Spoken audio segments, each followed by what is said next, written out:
Ongole assembly నియోజకవర్గం ఏర్పడిన తర్వాత వరుసగా 3 సార్లు ఎమ్మెల్యేగా గెలిచి హ్యాట్రిక్ కొట్టినటువంటి బాలినేని శ్రీనివాసరెడ్డి, అతనిని 5 సార్లు ఒంగోలు నియోజకవర్గ ప్రజలు ఆదరించి ఎమ్మెల్యేగా గెలిపిస్తే అతని మీద రెండవసారి పోటీ చేసినటువంటి దామచర్ల జనార్దన్ గారిని ఈ నియోజకవర్గ చరిత్రలో అత్యధిక మెజారిటీ 34,026 ఓట్ల తేడాతో గెలిపించినటువంటి ఒంగోలు అసెంబ్లీ నియోజకవర్గ ప్రజలందరికీ ముందుగా ఒంగోలు తెలుగుదేశం పార్టీ తరఫున మేము హృదయపూర్వక నమస్కారాలు తెలియజేసుకుంటా ఉన్నాము. మరి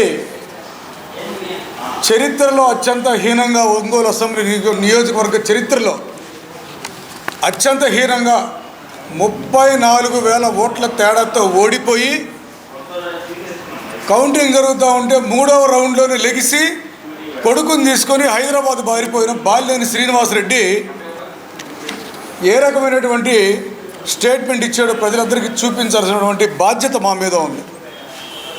ఎందుకంటే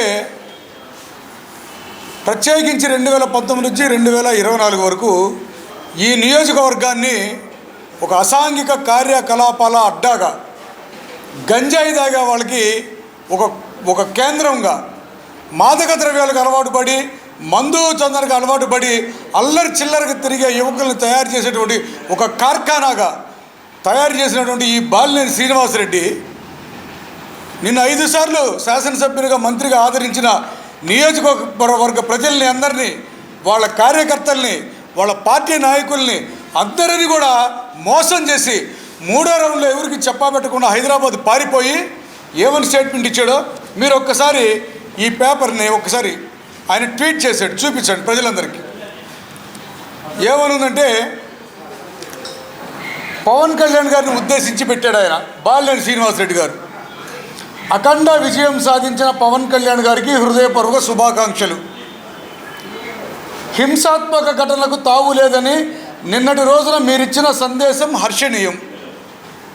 శాసనసభ్యునిగా నా 25 ఏళ్ల రాజకీయ జీవితంలో ఎటువంటి హింసాత్మక సంఘటనలకు తావు లేదంట. పచ్చి అబద్ధం. ఈ మోసగాడు, ఈ బాలినేని శ్రీనివాసరెడ్డి అనేవాడు 25 సంవత్సరాలు మీరు మనం అందరం కదా ఆదరిస్తే ఏ రకమైన స్టేట్మెంట్ ఇచ్చాడు చూశారు కదా. శాసనసభ్యునిగా నా 25 ఏళ్ల రాజకీయ జీవితంలో ఎటువంటి హింసాత్మక సంఘటనలకు తావు లేదంట. తర్వాత అయితే మీ వ్యాఖ్యలకు పూర్తి భిన్నముగా ఒంగోలు చరిత్రలో ఎన్నడూ లేని విధంగా చోటు చేసుకుంటున్న హింసాత్మక ఘటనలు, అక్రమ కేసులు, భౌతిక దాడులు, మా అనుచరులపై వేధింపులు, వీటన్నిటి మీద మీరు స్పందించాలని పవన్ కళ్యాణ్ గారికి ఒక రిక్వెస్ట్ పెట్టాడు ఈయన, ధన్యవాదాలు తెలుపుకుంటూ. ఎంత దారుణమైనటువంటి మోసగాడు ఈ బాలినేని శ్రీనివాసరెడ్డి, అతని కుటుంబం అనేది మీ అందరి ప్రజలందరికీ మరి ఒకసారి తెలియజేయాల్సిన అవసరం ఉంది. కాబట్టి చూడండి, ఆయన అకౌంట్లో నుంచి బాలినేని శ్రీనివాసరెడ్డి పవన్ కళ్యాణ్ గారిని ఉద్దేశించి పెట్టినటువంటిది. 25 సంవత్సరాల చరిత్రలో ఆయన ఏనాడు హింసాత్మక సంఘటనకు పాల్పడలేదంట. 2019లో అతను శాసనసభ్యునిగా ఎదిగే మంత్రిగా చేరిన తర్వాత దాదాపుగా 30 నుంచి 40 కేసులు మా మీద బుక్ అయినాయి. తెలుగుదేశం పార్టీ నాయకుల మీద, కార్యకర్తల మీద, సాక్షాత్తు మా మాజీ శాసనసభ్యులు దామచర్ల జనార్దన్ గారి మీద కూడా 10ల సంఖ్యలోనే కేసులు బుక్ చేశారు. ఘర్షణ కేసులు కానీ, పోలీస్ కేసులు కానీ. వాటిలో కొన్ని ముఖ్యమైన సంఘటనలు ఈ దుర్మార్గుడు, ఈ నీచుడు, పరమ నికృష్టుడు ఈ బాలినేని శ్రీనివాసరెడ్డి అనేవాడు ఏమైతే ప్రజల్ని ఇప్పటికి కూడా నమ్మించాలని చూస్తున్నాడో ఏడుపుతోటి, కమలాసన్ నటనతో, వాటన్ని చూపించడానికి మా ఇంట్లో ఆడవాళ్ళని కూడా మీరు కేసుల్లోకి లాగుతున్నారు, ఆడవాళ్ళని కూడా బయటికి లాగుతారని మమ్మల్ని అంటా ఉన్నాడు. వాటన్నిటికీ సాక్ష్యాధారాలతో సహా చూపిస్తా ఉన్నాం. మొదటి కేసు ఎమ్మెల్సీ ఎన్నికల సందర్భంగా ఒంగోలులో జరిగినటువంటి సంఘటన ఇది. ఈ సంఘటనలో మా నాయకురాళ్ళు ఆర్ల వెంకటరత్నండి సెయింట్ తెరీసా స్కూల్లో ఏ రకంగా కొడుతున్నారు చూడండి. జుట్టు పట్టుకొని లాగి కాళ్ళతోటి, చేతులతోటి, కర్రలతోటి కింద పడేసి కొడుతున్నారు వైసీపీ నాయకులు, ఆడవాళ్ళు మగవాళ్ళు అందరూ కలిసి. దీంట్లో ఈ చింతగుంట్ల సువర్ణ అనేది మరియమ్మన బత్తుల పొన్నయ్య, ఇంకా ఈ కార్పొరేటర్లు వీళ్ళు అందరూ కలిసి, ఎవరు వెంకటరత్నం, అందరూ కలిసి ఆర్ల వెంకటరత్నం అనే మా పార్టీ నాయకురాల్ని ఏ రకంగా కొడుతున్నారో చూడండి. అదే ఎమ్మెల్సీ ఎన్నికల్లో ఈ బాలినేని శ్రీనివాసరెడ్డి పోలీసుల మీద దురుసు ప్రవర్తన చూడండి. మా మీద పోలీసుల మీద సెంట్ తెరీసా స్కూల్లో ఇతను 25 సంవత్సరాలు లేనాడు హింసాత్మక ఘటనకు పాల్పడలేదు అంటాడు. ఇది చూడండి బాలినేని శ్రీనివాసరెడ్డి ఏ రకంగా పోలీసుల మీద మా మీద దౌర్జన్యాలు చేసి ఏ రకంగా హింసాత్మక ఘటనలు తావించాడు చూడండి. దీంట్లో ఇంకా బాధాకరమైన విషయం ఏంటంటే ఇన్ని రకాలైనటువంటి దాడులు, భౌతిక దాడులు మా మీద చేయటమే కాకుండా ఆర్ల వెంకటరత్నం గారిని ఈ రకంగా కొట్టిందే కాకుండా మా మీద ఏ రకమైన కేసులు పెట్టారంటే ఆ సందర్భాన్ని పురస్కరించుకొని ఈశ్వర్ ఎవరైతే వైసీపీ పార్టీలోంచి వందలాదిగా తన అనుచరులను తీసుకుని ఒక భారీ ఊరేగింపుతో ఈ పార్టీలో చేరి తెలుగుదేశం పార్టీలో వైసీపీకి ఒక కుదుపిచ్చాడు, ఈశ్వర్ని టార్గెట్గా చేసుకొని ఎమ్మెల్సీ ఎన్నికల్లో భౌతిక దాడులు పాల్పడ్డారు. ఈశ్వర్ని పోలీసులు రక్షించి టూటౌన్ పోలీస్ స్టేషన్ తీసుకెళ్తే ఈ బాలినేని శ్రీనివాసరెడ్డి అధికార దౌర్జన్యానికి పాల్పడి ఏం చేశాడే, పోలీస్ స్టేషన్లో తీసుకెళ్ళిన ఈశ్వర్ని మేము పోలీసులతో మాట్లాడి వినిపించుకోవడానికి మా వ్యక్తిని కొట్టి ఈశ్వర్ని కొట్టింది కాక పోలీస్ స్టేషన్ తీసుకెళ్ళమని చెప్పి మేము వెళ్ళి ఈశ్వర్ని పెద్దలతో మాట్లాడి, పోలీసు పెద్దలతో మాట్లాడి ఈశ్వర్ని విడిపించుకునే క్రమంలో దామచర్ల జనార్దన్ గారి మీద, నా మీద, మదన్ మీద, ఈశ్వర్ మీద, క్యాట్రామ మీద, కొటారి నాగేశ్వరరావు మీద అక్రమ కేసు బనాయించిన సంగతి వాస్తవా కాదా? బాలినేని శ్రీనివాసరెడ్డి నువ్వు మనిషి అయితే, నువ్వు పశువు కాదు మనిషివైతే ప్రెస్ మీట్ పెట్టు. నువ్వు పారిపోవడం కాదు, నువ్వు దొంగలాగా నీ కార్యకర్తలంతా రోడ్డుకు వదిలేసి పారిపోవడం కాదు, నీ కొడుకుని తీసుకొని కోడలు తీసుకొని ఒంగోలు రాను మగవాడు అయితే ఒంగోలు వచ్చి ప్రెస్ మీట్ పెట్టి చెప్పు నువ్వేం జరిగిందో. మేము ఎట్టా నిందితులు అయ్యామో మీరెట్టా బాధితులు అయ్యారు, ఎవరు బాధితులు, ఎవరు నిందితులు అనేది మా అందరి మీద అక్రమ కేసులు బనాయించి ఆ రోజు మా మీద కేసులు పెట్టాడు. అది ఒకటో కేసు. రెండో కేసు ఇదే ఎమ్మెల్సీ ఎన్నికల్లో పి వెంకటరత్నం అంతా, ఆమె ఎవరు అసలు మా ఆత్మరాలు ఎవరో మాకు తెలియదు. ఆమె కపిల్ భాష అనే మా నాయకుడి మీద దొమ్మి కేసుతో పాటు రేప్ కేసు, ఆమె జాకెట్ చింపాడని, చీర చింపాడని అతని మీద కేసు పెట్టాక మిగతా అతనితో ఉద్దేశించి మా అందరి మీద ఒక 7-8 మీద మళ్ళీ అక్రమ కేసు బనాయించినట్టు సంగతి వాస్తవా కాదా? రెండో కేసు. మూడో కేసు చింతగుంట సువర్ణ అనేది ఒక ఆమె ఎవరో మాకు తెలియదు. ఆమె ఈ ఎమ్మెల్సీ ఎన్నికల్లో మా మీద దాడి చేసి మా ఆర్ల వెంకటరత్నం నాయకురాల మీద దాడి చేయటమే కాకుండా ఆమె ఏమి కేసు పెట్టిందంటే ఎస్సీ ఎస్టీ అక్రమ కేసు ఒకటి పెట్టింది మా నాయకులందరి మీద. దాంట్లో ఎస్సీకి చెందిన నన్ను కూడా 8వ నిందితుడిగా చేర్చింది. ఇటువంటి దుర్మార్గాలని బాలినేని శ్రీనివాసరెడ్డి అతని కుమారుడు బాలినేని ప్రణీత్ రెడ్డి చేపించి ఈరోజు పవన్ కళ్యాణ్ గారి దొడ్డిదారిలో పవన్ కళ్యాణ్ గారికి రిక్వెస్ట్ పెడతాడు, నా హయాంలో ఎటువంటి సంఘటనలు జరగలేదని. ఇది ఎమ్మెల్సీ ఎన్నికల సందర్భంగా జరిగినటువంటి ఉదాహరణ మీ ముందుకు తీసుకొచ్చాం. దీంట్లో ఫోటోనే కాదు చూడండి, ఆర్ల వెంకటరత్నం ఎట్టగొడుతున్నారు ఈ వైసీపీ గూండారు బాలినేని నాయకత్వంలో సెంట్ తెరీసాలో. మహిళ కాదా ఇప్పుడు ఆమె? నీ కోడలే మహిళ, నీ భార్యనే మహిళనా బాలినేని శ్రీనివాసరెడ్డి? ఆర్ల వెంకటరత్నం మహిళ కాదేంటి? ఏ రకంగా కొడుతున్నారు చూడండి ఆర్ల వెంకటరత్నాన్ని, మాజీ కౌన్సిలర్ మా పార్టీ నాయకురాలని సెంట్ తెరీసాలో. సిగ్గు లేకుండా మహిళల జోలికి వస్తామని జనార్దన్ గారిని ఉద్దేశించి మాట్లాడుతున్నాడు ఈ సిగ్గులేనాడు. ఎమ్మెల్సీ ఎన్నికల సంఘటన అయిపోయిన తర్వాత ప్రధానమైన సంఘటనలు చెప్తా ఉన్నా నేను. ఎన్నికలు వచ్చినాయి, ఎన్నికల సన్నాహాల్లో భాగంగా మేము జనం కోసం జనార్దన కార్యక్రమాలు తిరుగుతూ ఉన్నాం. సమతానగర్ ప్రాంతంలో రౌడీల్ని, గూండాల్ని, గంజాయి బ్యాచ్ని, అసలు ఈ ఒంగోలుకి గంజాయిని అక్రమంగా తీసుకొచ్చి అమ్మి ఒక గంజాయి ముఠాన్ని తయారు చేస్తే బాలినేని ప్రణీత్ రెడ్డి. విశాఖపట్నం నుంచి వాళ్ళ మామ కుండా భాస్కర్ రెడ్డి సప్లై చేయటం, ఆ కట్టే వాళ్ళు కట్టే విల్లాసులో పెట్టడం, ఆ నుంచి వీడు వ్యాపారం చేయటం, ఒంగోలు కేంద్రాలు ఏర్పాటు చేసుకొని ఒంగోలు గంజాయికి మత్తుకు అలవాటు చేస్తారు యువకులందరినీ. వాడితోటి ఒక ముఠాన్ని తయారు చేసుకొని సమతానగర్లో మా నాయకుడు మేడికొండ మోహన్ కార్పొరేటర్గా పోటీ చేసినటువంటి వ్యక్తిని ఏ రకంగా దాడి చేసి కొట్టారు చూడండి. మేడికొండ మోహన్ కార్పొరేటర్గా పోటీ చేసినటువంటి ఈ వ్యక్తిని ఈ రకంగా కొట్టిన తర్వాత మేము చూడండి మేడికొండ మోహన్ని ఈ రకంగా కొట్టిన తర్వాత మేము మోహన్ తీసుకొని రిమ్స్ హాస్పిటల్కి వెళ్ళి రిమ్స్ హాస్పిటల్ లోపల భాగం మినీ ఆపరేషన్ థియేటర్లో నేను మన దామచర్ల జనార్దన్ రావు గారు ఇద్దరు ముగ్గురు నాయకులతో అతని డ్రెస్సింగ్ చేపిస్తూ చికిత్స చేస్తూ ఉంటే మాతోటి ఒంగోలు డిఎస్పీ గారు మాట్లాడుతున్నారు రూమ్లో. సాక్షాత్తు డిఎస్పీ గారు మాతో పాటు రూమ్లో ఉన్నారు. మేము ఆ రూమ్లో 10 మందికి మించి కూడా లేము.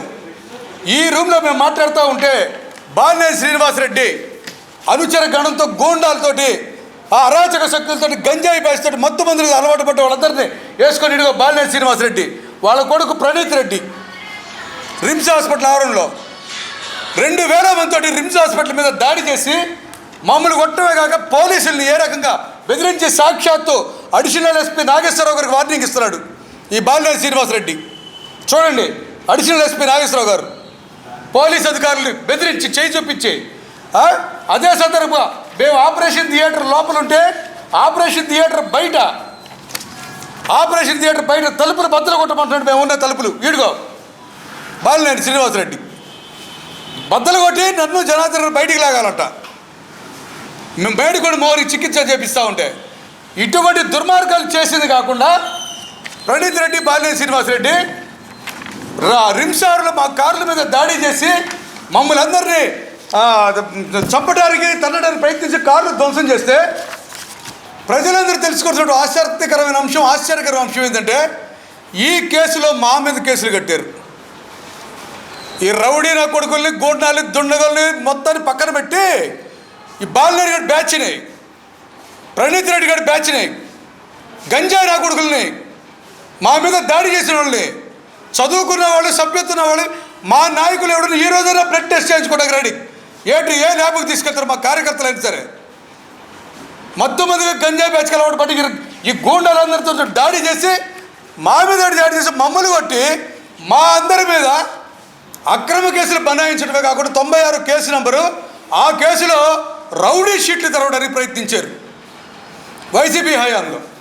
వైసీపీలో ఉన్నటువంటి మర్యాద కలిగినటువంటి ఎవరైనా లేదా ఇంకా మంచి మనసున్నటువంటి పార్టీ అభిమానం ఉండి తిరుగుతున్న నాయకులు కార్యకర్తలు ఎవరంటే మీకు చెప్తా ఉన్నా, ఈరోజు మీ మీద రౌడీ షీట్లు తెరవడానికి ప్రయత్నం చేశారంటే ఎవడో కారణం. మిమ్మల్ని 25 సంవత్సరాలకు మీరు అభిమానించినటువంటి మీ పనికమల్ని ఏదో బాలినేని శ్రీనివాసరెడ్డిని మీరు నమ్ముకుంటే మీ బాలినేని ప్రణీత్ రెడ్డి వెనక తిరిగితే మీకు ఇచ్చిన బహుమానం రౌడీ షీట్లు. వాళ్ళు మాత్రం అక్రమంగా గీస్తులు సంపాదించుకున్నారు. ఒంగోలు పొలాలు అమ్ముకుని స్థలాలు అమ్ముకొని అక్రమంగా సంపాదించుకొని మీకు ఇచ్చిన బహుమానం రౌడీ షీట్లు. ప్రజలందరూ ఆలోచించాలి. ఆఖరిగా ముఖ్యమైన అంశం పోలింగ్ రోజున ఇది వెంగముక్కలపాలెంలో జరిగినటువంటి సంఘటన. వెంగముక్కలపాలెంలో ఈ బాలినేని కోడలు ఎవరైతే ఉందో బాలినేని కావ్య ఇదిగోండి ఈ బాలినేని కావ్య ఏం చేస్తుంది చూసారా, చెప్పు తీసుకొని మా మాలపల్లి మీద దాడి చేసి కొడుతుంది. ఏది మాలపల్లిలో ఉన్న పోలింగ్ బూత్లోకి వచ్చి ఎన్నికల నిబంధనలు ఉల్లంఘించి ఎన్నికల రోజున మాలపల్లిలో ఉన్నటువంటి పోలింగ్ బూత్ మాలపల్లి మీద దాడి చేసిన రౌడీ ముఖ ఈ రెడ్డి కులానికి చెందిన బాలినేని శ్రీనివాసరెడ్డి. మా మాల సోదరులు మా మాదిగ సోదరులు బలహీన వర్గాల వాళ్ళు తెలుసుకోండి ఇప్పుడైనా ఇతను నైజం. మా ఇంట్లో ఆ కోడలు అంటే సర్దిందని చెప్తున్నాడు ఏదో ప్రెస్ మీట్లో బాగా మా దామచర్ల జనార్దన్ గారు ఉద్దేశించి నా కోడలు ఏదో ఆడ గొడవ జరుగుతుంది సర్దుతుంటే మీరేం మా కోడల మీద రౌడీ షీట్ తీయమంటారా అంట. ఆ కోడలు రౌడీ షీట్ తీయాల్సిందే ఆమె మీద. ఎందుకంటే చూడండి ఆమె కోడలు ఏ రకంగా ఎగబడి కొడుతుందో చూడు, చెప్పు తీసుకొని కావ్యారెడ్డి కొడుతుంది మా మాల కులస్తుల్ని. మాలపల్లి మీద దాడి చేసి అనుచరులు గోండాల్ని గంజాయిగాళ్ళని మత్తు మందులు వేసుకొని ఏ రకంగా కొడుతుంది చూడు. Balineni Kavya Reddy wife of Balineni Praneeth Reddy, daughter in law of Balineni Srinivasa Reddy. ఏ రౌడీ షీట్ ఏం చేయాలి మీద ఇదే ఇటువంటి సంఘటన చేసినటువంటి పిన్నెల్లి రామకృష్ణారెడ్డికి ఏగతి పట్టింది మాచర్లలో. ఇక్కడ ఎవరు తప్పించారు? పోలీసులు ఏమని. ఆ రోజు బాలినేని శ్రీనివాసరెడ్డి మాట విని ఇటువంటి సంఘటనలు పాల్పడినటువంటి ఈ కావ్యారెడ్డిని ఇదే సంఘటనలో పక్కనే ఉండి ప్రోత్సహించిన బాలినేని ప్రణీత్ రెడ్డిని కొండా భాస్కర్ రెడ్డి కేసులు వచ్చి తప్పిస్తారా? ఎంత ధైర్యం మీకు అసలు మాలపల్లి మీద దాడి చేయడానికి? ఈ రోజుల్లో మాలలంటే అంత చులకనగా కనిపిస్తారు. మాలపల్లిలో సిగ్గుండారు మా మాల కులస్తులకు కూడా. ఇంకా వాడిని అంటి పెట్టుకొని మా పార్టీ ఇది చేస్తామని ఓట్లు వేస్తున్నటువంటి మీ అందరికి సిగ్గుండాలా? ఈ రకమైనటువంటి వీటికి పాల్పడుతున్న వాడి మీద ఈ రకంగా రెడ్ హ్యాండెడ్గా పోలింగ్ బూత్లో పెట్టినటువంటి వెబ్ కెమెరాలు ఇవి పోలింగ్ కెమెరాలు అక్కడ ఉన్నటువంటి తీసినటువంటి కెమెరాలు తీస్తే వీటిలో కూడా ఎవరి మీద కేసులు పెట్టారంటే విచిత్రంగా మా మీద కేసులు పెట్టారు. పరస్పర ఘర్షణలు అంట. అధికార యంత్రాన్ని ఆ రకంగా నువ్వు వినియోగించుకొని నీ కొడుకు కోడలు నువ్వు స్వయంగా గూండాలను వెంటేసుకొని మా మీద దాడులు చేసి మా మీద కేసులు పెట్టి ఈరోజు నువ్వు పవన్ కళ్యాణ్ గారికి శుద్ధిమెత్తగా 25 సంవత్సరాల కాలంలో ఏ రోజు సంఘటనలు జరుగు నువ్వు 2019 వరకు జరగలేదు. మేము కూడా అబద్ధం చెప్పాల్సిన పనిలే. 2019 నుంచి 2024 వరకు ఏం చేసావు నువ్వు? నీ కొడుకు దీని ఒక రాయలసీమ నియోజకవర్గం లాగా పల్నాడు నియోజకవర్గం లాగా చేశారు. ఒంగోలు కూడా ఇక్కడ ఉన్నటువంటి ఏనాడైనా కపిల్ భాష కానీ ఈశ్వర్ కానీ ఎస్సీ ఎస్టీ కేసులో బండారు మదన్ ఏమన్ను దాంట్లో నేను నిందితుడిని న్యాయం చేయడానికి రిమ్స్ దగ్గరికి వెళ్తే నా మీద ఏమని కేసు. బెంగళూరులో ఉద్యోగం చేసుకున్న సాఫ్ట్వేర్ ఇంజనీరు కెమెరా ఫోటోలు తీస్తుంటే చందు మీద కేసులు, మా పట్టణ చేసి నాగేశ్వరరావు మీద కొట్టారి నాగేశ్వరరావు మీద కేసులు, అనేక మంది నాయకుల మీద కేసులు. చేయరాదు నువ్వు మగాడు అయితే బాలినని రా ఒంగోలు వచ్చి ప్రెస్ మీట్ పెట్టు. నిన్ను నమ్ముకున్న వాళ్ళందరూ వదిలిపెట్టేళ్ళావు కదా. నీ బినామీలు భూములు బ్రాహ్మణ కులస్తుల దగ్గర వాళ్ళ దగ్గర ఇళ్ళ దగ్గర కులస్తుల దగ్గర బొంగుమూరు రోడ్లో స్థలాలు గల ఆక్రమించారు. డిప్యూటీ మీరు వల్లనాడు మాధవరావుని వాళ్ళని అడ్డం పెట్టి మీరు మొగాళ్ళు అయితే నిజాయితీ పనులు అయితే నడిబొడ్డులో ప్రకాశం భవనం ముందు ఇక్కడ లేకపోతే మీ వైఎస్ విగ్రహం దగ్గర ఎన్టీ రామారావు గారి విగ్రహం దగ్గర నువ్వు చెప్పిన ఏ ప్లేస్లో అయినా చర్చికి రా. ఈరోజు నువ్వు మొగాడు అయితే నీ డిప్యూటీ మేయర్ని నీ మేయర్ని డ్వాక్రా సంఘాల డబ్బులు డ్వాక్రా మహిళల్ని మోసం చేసి నీ బ్యాచ్ నువ్వు మీరందరూ కలిసి మేయర్ అడ్డ పెట్టుకుని తీసారు డబ్బులు. 120 కోట్ల కుంభకోణం, బ్యాంకుల్ని మెప్ప కుంభకోణం 120 కోట్లు. రా నువ్వు వచ్చి ఎన్నిటికి నా సంబంధం లేదు. పవన్ కళ్యాణ్ గారికి చంద్రబాబు నాయుడు గారికి నువ్వు రిక్వెస్ట్ చేసి నేను అమాయకుడిని నాకేం సంబంధం లేదని చెప్పి నువ్వు మగాడు అయితే రా, నువ్వు ఒంగలరా వచ్చి ఈ అన్నింటిలో వచ్చి నువ్వు నాకేం లేదు నేను అసలు ప్రతి దాంట్లో నేను నిర్దోషం నిరూపించుకో, రాజకీయ నుంచి శాశ్వతంగా విరమించుకుంటావు. అధికారంలో ఉన్నామని మేము నిన్ను ఛాలెంజ్ చేయడం కాదు. నువ్వు అధికారంలో ఉండగా మా మీద అక్రమ కేసులు పెట్టి ఒక్కొక్కరికి 30 మీద 40 మీద ఎస్సీ ఎస్టీ కేసులు నువ్వు 25,000 ఇళ్ళ పట్టాలు ఇస్తే ఈ సువర్ణ అనేది మరియం అనేది జలకర పొన్నయ్య అనేవాడు అక్కడ ఉన్నవాడు వాడెవడవాడు కార్పొరేటర్ అక్కడ ఉన్నవాడు 20 ఇళ్ల పట్టాలు ఆక్రమించుకుంటారు వాళ్ళు ఇందిరమ్మ ఇళ్లలో.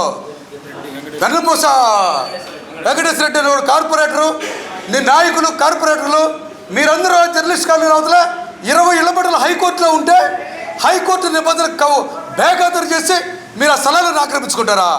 25 ఇళ్ల పట్టాలు ఇచ్చే వాళ్ళకి ఆ స్థలాలతో ఏం పని? హైకోర్టు ఉత్తర్వులు అంటే కూడా వాళ్ళకి ఇది లేదనమాట, భయం లేదు అక్కడున్న వాళ్ళకి వీళ్ళందరికీ. ఇంకోటి విచిత్రమైన విషయం ఏంటంటే ఒంగోలు ఈ చింతకుడు సువర్ణ అనేదాన్ని, ఈ బత్తుల మరియం అనేదాన్ని, జలకర పున్నయ్య అనేవాడిని, ఇంకా వెంకటత్వం అనేదాన్ని ఇటువంటి ఒక ఆడవాళ్ళందరినీ వేసుకొని ఒక బ్యాచ్ని తయారు చేసుకొని ఈ బాలినేని శ్రీనివాస్ రెడ్డి వాళ్ళ కొడుకులు ప్రతి తగాదాగా వాళ్ళు తెస్తారు. రిమ్స్లో కూడా ఉన్నారు వాళ్ళు. ఈ 2,000 మంది నేను పిలవగానే రిమ్స్ మీద దాడి చేశారని స్వయంగా రూపేగా చెప్పింది. ఎవరా 2,000 మంది గుండాలు చెప్పావు? ఆ 2,000 మంది గుండాలు నేను చెప్పిన ఈ పేర్లు కూడా ఉన్నారు. వీళ్ళందరిని తెచ్చి ఘర్షణ పెట్టి గొడవలు పెట్టి అంతా అయిపోయిన తర్వాత వీళ్ళు స్టేషన్ పంపించి మా చీరలు ఆగారు, మా జాకెట్లు ఆగారు అని ఒకటి, మిగతా వాళ్ళు ఎస్సీ ఎస్టీ కేసులు పెట్టడానికి వీళ్ళందరినీ వేసుకొని తిరుగుతాడు ఈ బాలినేని శ్రీనివాసరెడ్డి. చూపించి ఇప్పుడు చూపించాలి అందరినీ. మేము ప్రత్యేకంగా కేసులు పెట్టి వాళ్ళని ఇది చేయటం కాదు. బాలినేని శ్రీనివాసరెడ్డి వాసు నువ్వు పెట్టిన కేసుల్లో నిజాలు నిగ్గు తెలుస్తావు. ఇప్పుడు ఎవడెవడు ఆస్తులు బ్రాహ్మణుల ఆస్తులు లాక్కున్నారో, ఎవడెవడు నీ బినామీలు పెట్టుకుని డబ్బు స్థలాలు కాజేసావో, ఎవడెవడిని పెట్టుకుని మెప్పని కుంభకోణాన్ని కొల్లగొట్టావు, మెప్పని 120 కోట్ల రూపాయల కుంభకోణం చేసావో, ఎవరెవరు ఆర్పీఎల్ని సీఓల్ని మెప్ప కొండయ్య సీఎం అని పెట్టుకొని పీడీని పెట్టుకొని మీ మేయర్ ఒప్పుకుంది కదా 6-7 కోట్ల కుంభకోణం జరిగింది. మీరు చెప్పినట్టు 10 కోట్లు కదా, చివరికి తేలిస్తుంది 100 కోట్ల కుంభకోణం. మీ మేయర్ ఒప్పుకున్న కుంభకోణానికి అతీగతి లేదు. తెలుస్తాం, ఇవన్నీ నీకు తెలుస్తాం. నీ హయాంలో జరిగినాయి, మా హయాంలో కాదు. వాడు 1 టౌన్ పోలీస్ స్టేషన్ మీద దాడి చేసిన గట్టా రామానాయుడు, వాడి మీద రౌడీ షీట్ ఉండదా? నిజం మాట్లాడి మా మీద రౌడీ షీట్లు పెట్టించే ప్రయత్నం చేస్తావు నువ్వు. మేము డబుల్ పీజీలు చదివి బీఈడీలు వేసి చదువుకొని 3 చదువులు చదువుకొని సమాజానికి మేలు చేద్దామని చెప్పి మా కుటుంబాలతో సహా, మా తల్లిదండ్రులు తాతలతో సహా ఒక ఉన్నత వరకు కుటుంబాల నుంచి వచ్చిన మా మీద రౌడీ షీట్లు ఒప్పించే ప్రయత్నం చేస్తావు నువ్వు నీ కొడుకు కోడలకి రౌడీ షీట్లే కదా అసలు పెట్టాల్సింది. నగర బహిష్కరణ పెట్టాలా? ఎన్నికల రోజు చెప్పులు తీసుకుని మాలపల్లి మీద దాడి చేసి పోలింగ్ స్టేషన్లో పోలింగ్ బూత్లో దాడి చేసినందుకు నగర బహిష్కరణ చేయాలి నీ కొడుకుని కోడల్ని. నీ మీద పెట్టాలా రౌడీ షీటు? ఎమ్మెల్యే ఎన్నికల్లో రిమ్స్లో మా మీద దాడి చేసినందుకు చూస్తాం మేము కూడా. నువ్వు పెట్టిన కేసుల్లో నిజాలు నిగ్గు తెరుస్తాం. అన్నిటికీ ఎలక్ట్రానిక్ ఎవిడెన్స్ ఉంది కదా. మా ఎస్పీ గారు అడుగుతారు ఎలక్ట్రానిక్ ఎవిడెన్స్ ఉందా అని. ఈ వీడియోలు, ఆ సీసీ కెమెరాలు ఉన్న వీడియో ఎవిడెన్స్ అన్నీ తెచ్చి నీ మీద నువ్వు పెట్టిన కేసులు మా మీద ప్రైవేట్ కేసులు వేసైనా, లేదా మా లోకేష్ గారు చెప్పారు కదా, అన్నిటి మీద పునర్విచారణ చేపించి జ్యుడిషియల్ ఎంక్వైరీ చేయించి నిజాలు నిగ్గు తెలిసి ఎవడి మీద రౌడీ షీట్ పెట్టాలా, ఎవడెవడిని లోపల వేయాలా అన్నీ తెలుస్తాం. మా మీద ఛాలెంజ్లు చేసి, మా లాంటి అమాయకులకు ఛాలెంజ్లు చేసి ఒక్కొక్కటి మీద 10-20 కేసులు పెట్టించారు కదా. ప్రతి ఒక్కడంతా తెలుస్తాం. ఇప్పుడు ముఖ్యంగా 40 సంవత్సరాల తెలుగుదేశం పార్టీ చరిత్రను ఒంగోలు నియోజకవర్గం ఏర్పడిన తర్వాత తిరగరాస్తూ దామచర్ల జనార్దన్ రావు గారు నిన్న జరిగిన ఒంగోలు అసెంబ్లీ ఎన్నికల్లో 34,26,000 ఓట్లతో ఎన్నికాటం జరిగింది. ముందుగా ఇంత పెద్ద ఎత్తున ఆదరించినటువంటి ఒంగోలు నియోజకవర్గ ప్రజలకు మా తరపున హృదయపూర్వక ధన్యవాదాలు తెలియజేసుకుంటున్నాం. ముఖ్యంగా జనార్దన్ రావు గారు గెలిచి 3 రోజులు కాకముందే మాజీ శాసనసభ్యులు బాలినేని శ్రీనివాసరెడ్డి ఇప్పుడే భౌతిక దాడులు చేస్తున్నామని ఒక ట్వీట్ చేయడం జరిగింది. ఎక్కడా భౌతిక దాడులు అంటూ ఏం జరగలేదు. నీ పార్టీకి చెందినటువంటి కార్యకర్తలు ఈరోజు కూడా స్వేచ్ఛగా తిరుగుతున్నారు. నేను మీటింగ్కి వచ్చే ముందు నీ పార్టీకి చెందిన కార్యకర్తలు ఇక్కడ అనేక రకాలుగా మమ్మల్ని ఇబ్బంది పెట్టి అనేక రకాలుగా కేసులు పెట్టినటువంటి బొమ్మినేని మురళి కానీ, మున్నా కానీ, ఫ్రిజ్ భాష కానీ స్వేచ్ఛగా ఇంకా రోడ్ల మీద తిరుగుతున్నారు. ఆ రోజు వీళ్ళ యొక్క చెప్పుడు మాటలు విని నువ్వు నీ కొడుకు శాసనమండలి ఎలక్షన్ రోజు మా మీద అనేక రకాలైన కేసులు పెట్టడం జరిగింది. ఒక్కొక్కళ్ళ మీద 6 కేసులు, 7 కేసులు, 8 కేసులు పెట్టిన చరిత్ర, నీచమైన చరిత్ర బాలినేని శ్రీనివాసరెడ్డిది. నువ్వు ఆ రోజు నీ కుమారుడు యొక్క మాటలు విని మా మీద శాసనమండలి జరిగిన ఎలక్షన్స్ రోజు అనేక రకాల కేసులు పెట్టి నా మీద ఒక మైనార్టీ వర్గానికి చెందిన వ్యక్తి మీద రేప్ కేసు పెట్టించినటువంటి నీచమైన చరిత్ర బాలినేని శ్రీనివాసరెడ్డిది. అదే ఎటువంటి సంబంధం లేని వ్యక్తుల మీద చంద్రబాబు నాయుడు గారు అరెస్ట్ చేసినప్పుడు మేము శాంతియుతంగా ప్రదర్శన చేస్తుంటే ఒక షాపు మూయమంటే అక్రమంగా ఒక షట్టరు లాగితే వాళ్ళు అక్రమంగా దాదాపు 12 మంది మీద క్రిమినల్ కేసు పెట్టి 8 మంది జైలుకు పంపించినటువంటి నీచమైన చరిత్ర నీది. ఎప్పుడూ లేనటువంటి విధంగా ఒంగోలు చరిత్రలో ఒక విష సంస్కృతిని తీసుకొచ్చినటువంటి నీచమైన చరిత్ర నీది.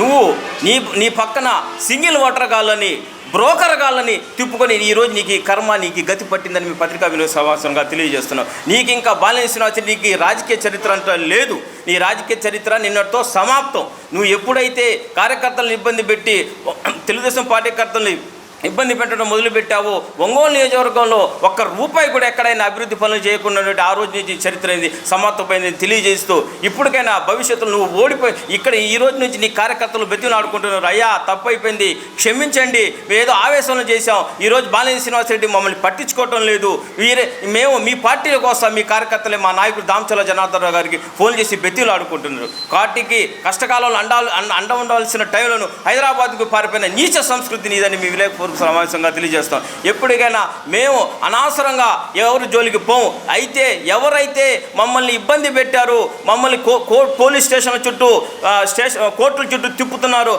వాళ్ళ మీద తప్పకుండా ప్రతీకార చర్య ఉండిద్దని మేము తెలియజేస్తూ, మేము గాంధీ గారి సిద్ధాంతం పాటించడం లేదు. తప్పకుండా ప్రతీకార చర్య ఉండిద్దని తెలియజేస్తూ మా నాయకుడు చంద్రబాబు నాయుడు గారు అదే చెప్తున్నారు, జనార్దన్ గారు కూడా అదే చెప్తున్నారు. తప్పకుండా చర్యకు ప్రతి చర్య ఉండిద్దని ఈ విలేకరుల సమావేశపూర్వకంగా నేను తెలియజేసుకుంటున్నాను. బాలినేని శ్రీనివాసరెడ్డి ఎన్ని దాడులు చేస్తున్నా, ఆర్థికంగా నష్టపరుస్తున్నా, అలానే డబ్బులు ఇచ్చి లొంగ తీసుకోవాలనుకున్నా వేటికి తలవంచకుండా మేమందరం ప్రేమించే ఒంగోలు మాకు కావాలా, మా ఒంగోలు ప్రజలు బాగుండాలా అని దృఢ సంకల్పంతో ఎన్ని దాడులు జరుగుతున్నా ధీటుగా నుంచొని పోరాడిన మా తెలుగుదేశం పార్టీ నాయకులకి, కార్యకర్తలకి, అలానే ఒంగోలు ప్రజలకి ముఖ్యంగా మా ధన్యవాదాలు. అలానే మన కమల్ హాసన్ రాత్రి ఏదో పవన్ కళ్యాణ్ గారికి, మేమందరం బాగా ప్రేమించే మా కళ్యాణ్ గారికి తప్పుడు సంకేతం ఇద్దామని ఒక ట్వీట్ చేశారు.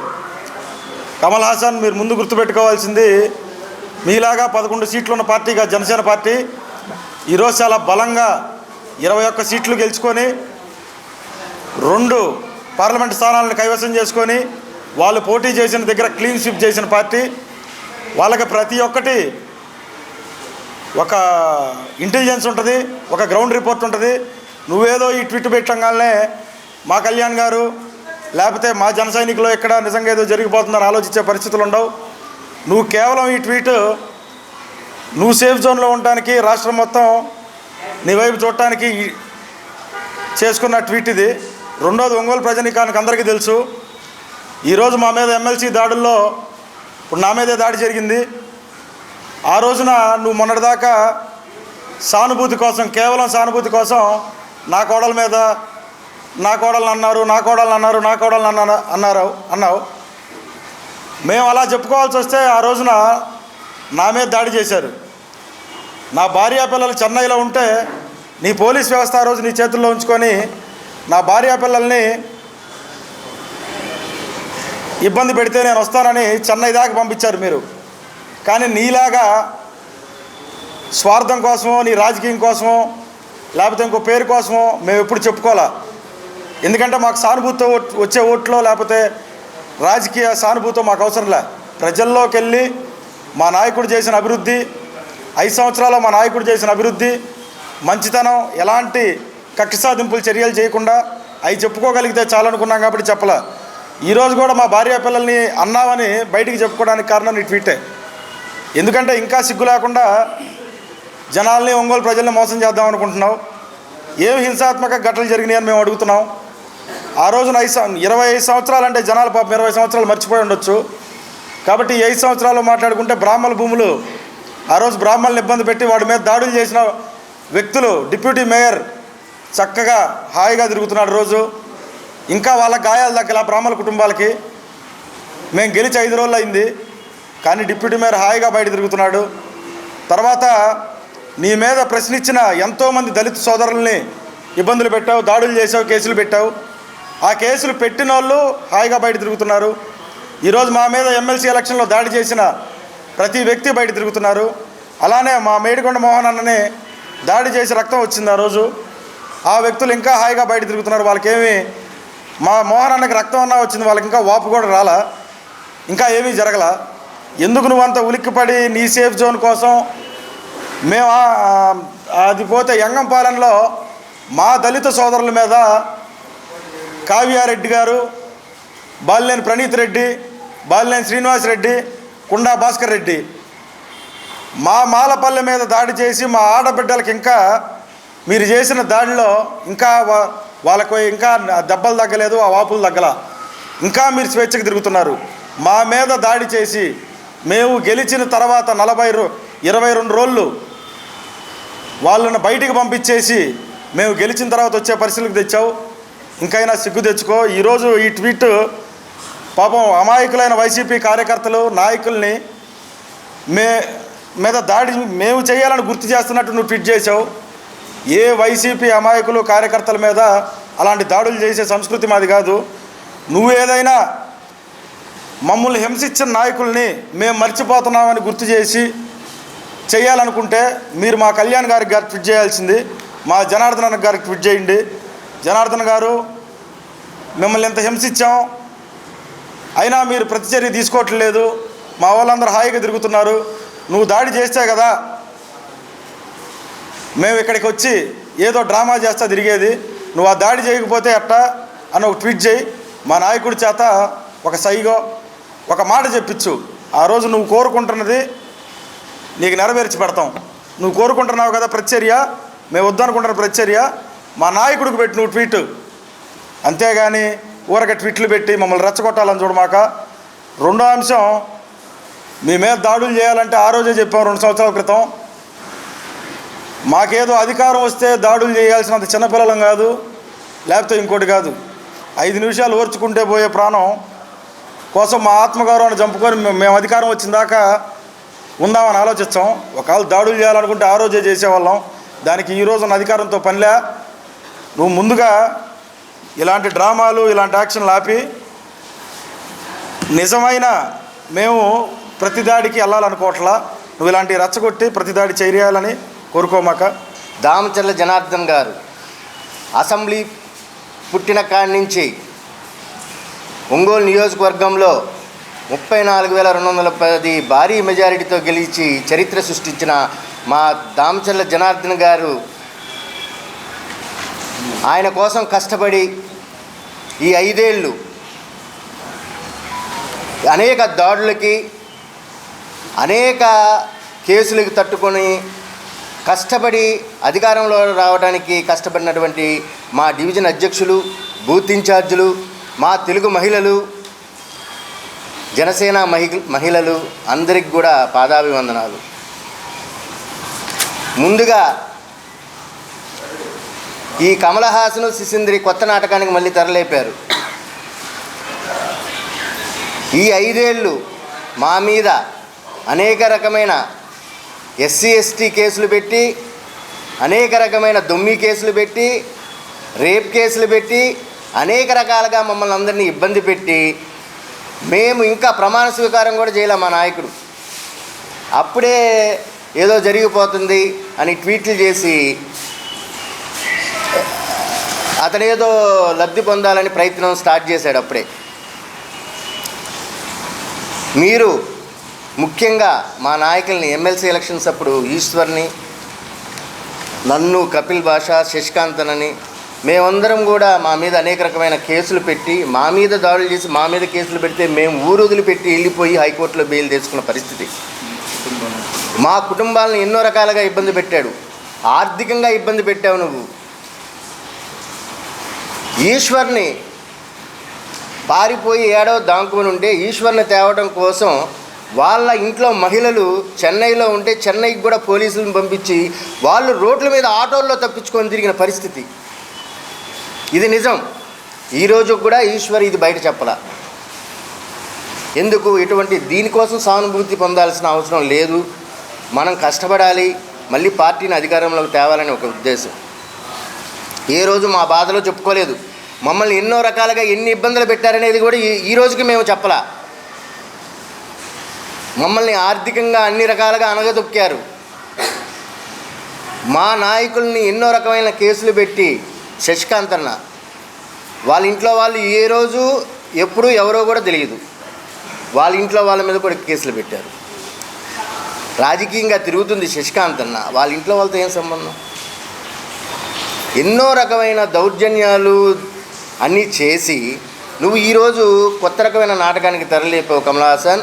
గుర్తుపెట్టుకో, నీకు ఇంకా భవిష్యత్తు లేదు. ఒంగోలు ప్రజలు తీర్పిచ్చారు. ఇంకా నువ్వు ఎన్ని డ్రామాలు ఆడినా కూడా నమ్మే పరిస్థితులు అయితే ఒంగోలు నియోజకవర్గ ప్రజలు లేరు. ఈ మెజారిటీయే దానికి నిదర్శనం. దయుంచి మేమైతే ఒకటి మాత్రం చేయాలనుకుంటున్నాం. పోలీసుల సహకారంతో ఒంగోలు నియోజకవర్గంలో గంజాయి అమ్మే ప్రతి ఒక్కడిని, గంజాయి తాగే హబ్బుల్ని వాళ్ళందరినీ పోలీసుల సహకారంతో రోడ్ల మీద తిప్పించి కొట్టే కార్యక్రమం అయితే మా దామచర్ల జనార్దన్ గారు తీసుకుంటారు. ఒంగోలుని గంజాయి రహితంగా తయారు చేస్తాం. ఇది మాత్రం ఖచ్చితంగా ఒంగోలు నగర ప్రజలకు తెలియజేస్తున్నాం. గంజాయి మూక ఎక్కడ కనిపించినా కూడా రోడ్ల మీద వాళ్ళని దొల్లాడిస్తామని చెప్పేసి ఈ ప్రెస్ మీట్ సందర్భంగా తెలియజేస్తున్నాం. ముఖ్యంగా మేము మా దామచర్ల జనార్దన్ గారు ఓన్లీ డెవలప్మెంట్, ఒంగోలు అనేది ఏ విధంగా అభివృద్ధి చేయాలి, ఒంగోలు నగర ప్రజలు నా మీద నమ్మకంతో ఇంత భారీ మెజారిటీ ఇచ్చారు, ఈ మెజారిటీకి తగ్గట్టుగా ఎవరికి ఎక్కడ ఏ డివిజన్లో ఏ సమస్యలు ఉన్నాయి వాళ్ళని ఏ విధంగా పరిష్కరించాలి అని ఉదయమే క్లస్టర్ మీటింగ్ కూడా పెట్టారు. ఆయన ఇంకా ప్రమాణ స్వీకారం కూడా చేయలేదండి. ప్రమాణ స్వీకారం చేయకముందే మీటింగ్ పెట్టి అన్ని సమస్యలు రాసుకొని రమ్మన్నారు మమ్మల్ని. అది దామచర్ల జనార్దన్. మాకు ఎక్కడ భౌతిక దాడులు చేయి, లేకపోతే వాళ్ళని మిమ్మల్ని హింసించారు, అది చేయి ఇది చేయని ఏ రోజు చెప్పలా. నువ్వు మమ్మల్ని గుర్తు చేస్తున్నావు, నీకు అసలుకి కొంచెమన్నా జ్ఞానం ఉందా? బాలినేని శ్రీనివాసరెడ్డి, ప్రణీత్ రెడ్డి, నువ్వు 3వ రౌండ్కే లేచి వెళ్ళిపోయావు. నీ నాయకుల్ని కార్యకర్తల్ని మొత్తాన్ని వదిలేసావు. రిమ్స్ కేసు మీ వాళ్ళందరూ కొట్టి అంతా చేస్తే మీ వాళ్ళందరి మీద రౌడీ షీట్లు తీయించిన ఘనత నీది. మెయిన్ ఒక్కటి గుర్తుపెట్టుకోండి, వైసీపీ నాయకులు కానీ కార్యకర్తలు కానీ, దయించి బాలినేని శ్రీనివాసరెడ్డిని నమ్మొద్దు. బాలినేని శ్రీనివాసరెడ్డి డ్రామాలో మళ్ళీ మీరు పడద్దు. మీ మీద రౌడీ షీట్లు తీయమన్నాడు అంటే ఇంతకన్నా సాక్ష్యం ఏంటి? మిమ్మల్ని అందరినీ ఎలక్షన్స్ అయిపోయిన తర్వాత పరామర్శించాలి, కానీ 3వ రౌండ్కే లేచి వాళ్ళ కుటుంబం మొత్తం వెళ్ళిపోయారు అంటే ఇదొక్కటే మీకు సాక్ష్యం. ఇంతకన్నా మేమేం చెప్పాల్సిన అవసరం కూడా లేదు. ఎమ్మెల్సీ ఎలక్షన్స్లో మా అందరి మీద ఎస్సీ ఎస్టీ కేసులు, నా మీద ఇప్పుడు మొత్తం మీద 4 ఎస్సీ ఎస్టీ కేసులు, దొమ్మి కేసు, రేప్ కేసులు, ఇన్ని రకాలుగా దరిదాపు 20 కేసులు. మన రౌడీ షీట్ కూడా ఏదో ఓపెన్ చేయాలని ప్రయత్నం చేశారు, అది ఎంతవరకు వచ్చిందో కూడా ఇంకా తెలియలా. ఈ విధంగా ఇబ్బంది పెట్టిన సంస్కృతి నీది. దయించి నేను ఒకటే చెప్తున్నాను, వైసీపీ నాయకులకు కానీ కార్యకర్తలు కానీ, దయించి బాలినేని శ్రీనివాసరెడ్డిని, ప్రణీత్ రెడ్డిని నమ్మమాకండి. అతని ట్రాప్లో పడద్దు. మేము ఓన్లీ మా దామచర్ల జనార్దన్ డెవలప్మెంట్, ఒంగోలులో ఉన్న సమస్యల్ని పరిష్కరించడానికే కాన్సన్ట్రేషన్ చేస్తాడు. అందరికీ నమస్కారం.